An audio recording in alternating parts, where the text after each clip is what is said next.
aside from having to do media where they ask you the same questions over and over and over again, how's your day going so far? It's going pretty good, man. It's going real well. Thanks for asking. How are you? Nonstop, but good here. The first question, which I have, is a stupid one, but are you Jackson to everyone, or do some people get away with Jack, or are you JR or anything like that to anyone? I'm Jackson and Dad. Pops. My wife, I think my wife calls me Babe. That's about as close to a nickname as I got. I don't really have a nickname, I guess. But if you call me, you want to call me Jack or Jackie or asshole, I don't care. Whatever you want to call me. We'll stick with Jackson for now. And I say, Jackson, congratulations on Condor's Nest. When did you actually film this? That's a great question. Oh, man. I'll be honest, man. It's been a while, so I don't quite remember when I filmed this movie. I want to say about a year and a half ago, maybe a year and a half, 2 years. There was quite a bit of post done on this film. They did an incredible job with their post. They were running and gunning with this film, yet they did a lot in the back end. But I don't know. I've done like 4 movies since. Sorry. Yeah, no, that's a common thing where people kind of lost track with the timeline with COVID, where some things that they filmed before COVID but didn't come out until last week. You never know these days. That's why I figured I'd ask. And was it a traditional audition for you, or did you know one of the creative people and they went, Jackson's the guy for this? Well, I do remember when I got the offer, they called me. I was actually on vacation in Mexico with my family, and I got the call, and so I started reading the script. They said, "Oh, we want you to do this film," and Michael Ironside is attached, and I know Michael not personally, but I know his work. He's incredible. So I was like, "Well, I'm going to read the script right away." And I actually got in a little trouble with my wife because I was, nose deep in my iPad reading the script, as opposed to be, swimming in the pool with the kids. So I had to put the script down and then finish it that night.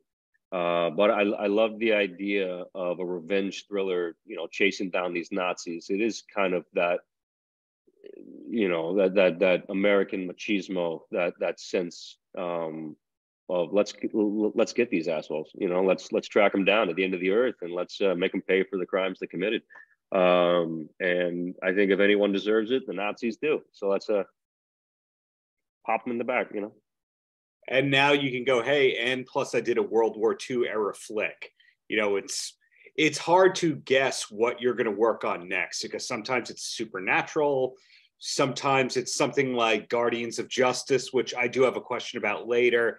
Very unpredictable discography, or filmography rather, where we can pigeonhole you to a particular era. Well, thank you. I've always, when I started off acting, I was doing theater, and on the stage, I was a character actor, and so I never played the lead. I would always play the weird guy that come on, or like the comic relief. One of my first performances I remember was playing King Herod in Jesus Christ Superstar, and just having a ball and a biscuit with that. So I think with these certain characters, I like to kind of go out there and, push the boundaries as much as possible. But this, I think, is my second Nazi era film. The other one was, I got the, fight Nazis. So that was a lot of fun. That was a movie called War Hunt. And I got to film with Mickey Rourke. And that film actually took place we filmed during the pandemic. We actually were shut down halfway through filming and had to, go back and finish it. Once we, the world kind of figured out what was happening. Right. Had to go back to work. So we went and finished that one. But this is my second World War II film, I believe. And this time I'm on the other side. So playing, the bad guy. Well, do you know what film is next from the 4 or 3 that you mentioned filming since this? Do you know what's coming out next? Hopefully the next one that will come out will be The Island, which is stars Michael Jai White and his wife, Jillian White, and myself. I got to play Michael's wisecracking buddy cop. I got to do quite a bit of action, but just getting to hang out with Michael Jai White, the guy's a legend. I loved Spawn as a kid. He's one of the most incredible fighters. His film Black Dynamite that he wrote and I believe directed, right? He directed that too. Yes. He's incredible. He's one of those guys that you want to pigeonhole, but you really can't, and you shouldn't. He actually was showing me some clips from his film that's coming up next. It's amazing. I told him, I was like, anytime you want me, brother, I'm there. You know, because he's a hoot and a holler. Did you pump him for any Steven Seagal stories in your time with him? Oh, I got a lot of Steven Seagal stories. Oh boy, it's funny. One of our stunt coordinators actually had worked a lot with Steven Seagal, and one of the main stories that I kept hearing about was if you're in stunts and you're doing a Steven Seagal film, wear a cup because he will kick you in the nuts, and he won't tell you. He'll just kind of go for it. You know, he's kind of for lack of a better term, kind of an asshole. Well, the story that I heard related to Michael was he was the one guy that he knew not to hit Michael. Michael kind of made it very clear of, you're not going to hit me. And he knew to back off on that one. So that speaks to how tough Michael is. Well, I also think that if Steven Seagal tried to hit Michael Jai White, he would miss. He's that quick. Well, hey, back to you, because this isn't the Michael interview. This isn't the Seagal interview. It's the Jackson Rathbone interview. And aside from your success in acting, you're also a multi-instrumentalist, great musician. But do you have a current band at the moment? Currently, I don't play with a band. I'm actually recording some new tunes right now with a couple friends, but we're doing it remotely. So what we're doing is essentially we're sending each other songs back and forth. I was very influenced when I was, in my early 20s and in my late teens, I should say, my late teens, early 20s, by the Postal Service. Oh yeah, which was the band. Okay, they're great. And so I saw their first tour, and I know they're now touring with Death Cab. Which you go, how's Ben Gibbard gonna pull off that vocal duty in one evening? You know, that's a lot. That's a lot. You know, a lot of lemon water. You know, good hot toddies at night. But yeah, so I've been making some music. I'm really excited about. I've been writing something. Hopefully that'll be a feature length LP. But in the meantime, I've been working with a couple artists, one from Detroit, Michigan, and another from Nashville. So I'm really excited about those projects. I can't really say much about them because I honestly don't know what they're going to do yet.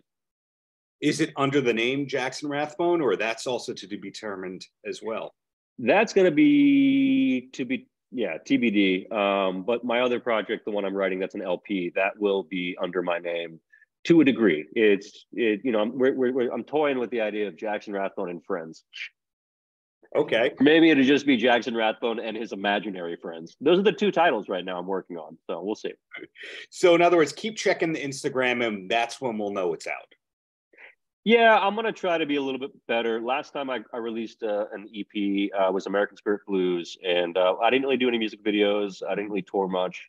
That was more of an experimental, just trying to get into surf rock and Americana and some of the older songs that I had written in post breaking up with my old band, the 100 Monkeys.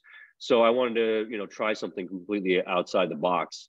And then now I've been kind of marinating with some songs that are, different genres. I'm getting a bit older, so I'm kind of going back to folk and bluegrass and kind of some psychedelic rock that I really, grew up on. The first song I ever learned how to play was Slip Sliding Away by Paul Simon. Neil Young, Paul Simon, with just these huge, heavy influences on me growing up. And I've always wanted to do something a bit more folky. So hopefully that's what will happen. Well, my last topic or question before I let you go, I mentioned Guardians of Justice before. And when that came out that week, it was top 10 on Netflix. But being friends with Diamond Dallas Page, I know that was 3 or 4 years in the making before it actually came out. And to further name check on that name check, when I interviewed Jane Seymour, I asked her about working with DDP, and she said, I was never in a room with him once. Now, I'm curious, were you in the room with the people, or was it a weird green screen put together for you as well? Well, Guardians of Justice, I mean, that was a hoot and holler too. We got to have a lot of fun with Adi Shankar's incredible artistic force. Diamond was an incredible man to work with, and I did get to work with him quite a bit, to the extent that I do consider him a friend. And I've had dinner with him and his beautiful wife. And every time I go to eat dinner with him, it's always steak. It's always like a steak like the size of my face. Non-GMO steak, correct? Oh, you know, he's an incredibly clean eater. I've gotten to go to his facility in Atlanta to do yoga with him, the DDP yoga system. Highly recommend it. It's an incredible workout, and it's really good. They've been doing some amazing things. I think, you know, DDP is God, he's such a cool guy. So I love getting to work with him. So you were in the room with him and John Morrison and most of the cast? Most of the cast, yeah. It was mainly DDP.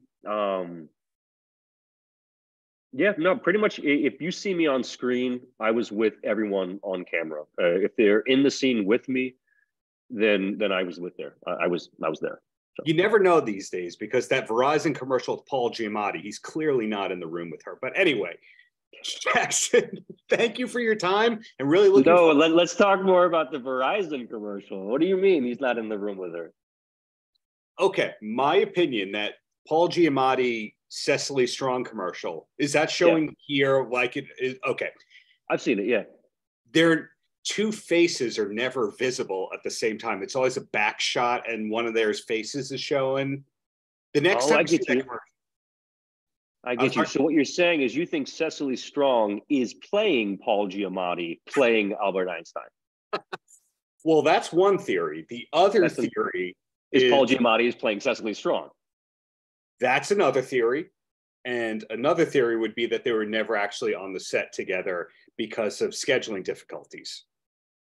Probably. I mean, those big, you know, phone companies, they have all the money in the world. So I'm sure they could make schedules work out. Whatever. It's, you know, Paul, you see him having fun with it. You know, I know a lot of people dog that commercial. Oh, it's great.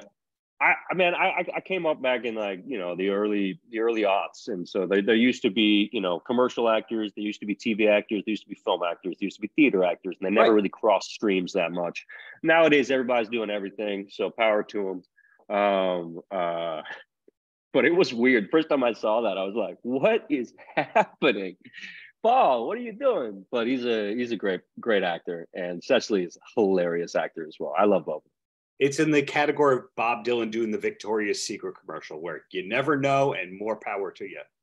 Oh man, Bob Dylan. Oh my God, that guy. I love him so much. Bob Dylan was he's one of the greats, man. What are you gonna do? What are you gonna do? He does what he pleases, just like Jackson Rathbone does.